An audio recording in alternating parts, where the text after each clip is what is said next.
It's a truth universally acknowledged. Reporters from all over the world talking in a weird, over-accentuated voice like this. According to the results of a recent study, that appeal is getting better. Fire crews work to get these flames under control. And according to them, it's improving. They agreed it was worth it. Everything worthwhile. This is the correct moment to end this series of commentary. The wake-up call for all of us.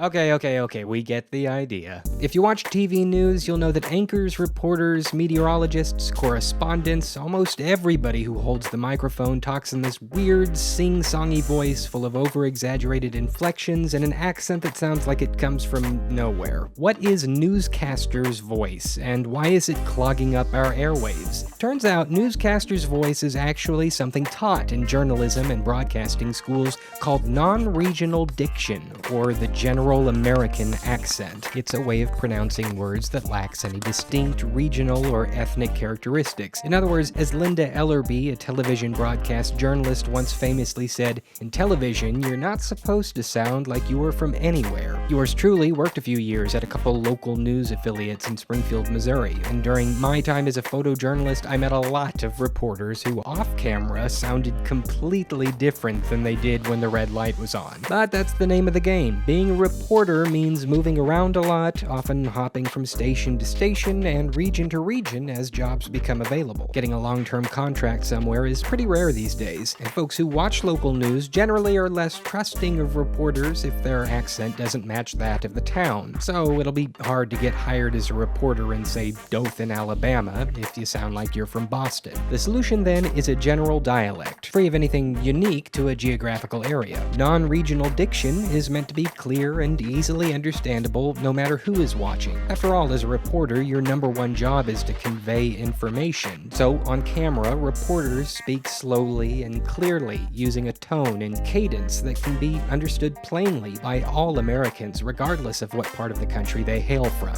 When done right, it should be unnoticeable, something that even the most astute YouTube commenter can't detect.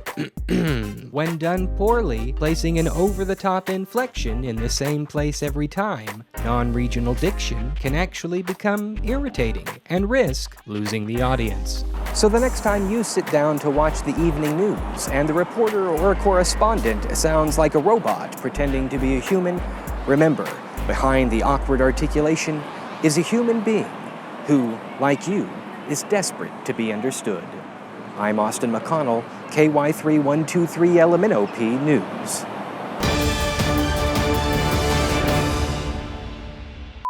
Hey, on the subject of newscasts, this video is brought to you by Cheddar, who recently launched their YouTube channel and are making videos that cover business, technology, media, and news, but without the boring parts. I just checked out a story of theirs on protecting planet Earth from asteroids, and if you too occasionally have thoughts of existential dread, you might enjoy it as well. If you check out their channel and like it, consider subscribing and watching more of their videos that cover some of the top stories and ideas going on today. Also, thanks to my Patreon supporters who are listed on screen, starting at just $1 a month, you can get behind-the-scenes access to my channel. Check it out if you care.